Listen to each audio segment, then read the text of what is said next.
Hello everyone, how are you doing? This is MD Tech here with another quick tutorial. In today's tutorial, I'm going to show you guys how to check Excel workbook for compatibility issues. So this should hopefully be a pretty straightforward process here, guys. And without further ado, let's go ahead and jump right into it. So all you have to do is select the File tab up in the top left corner of the workbook and go down and select Info on the left side.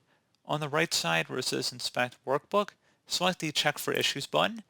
And we're going to select check compatibility, check for features not supported by earlier versions of Excel. Go ahead and select that.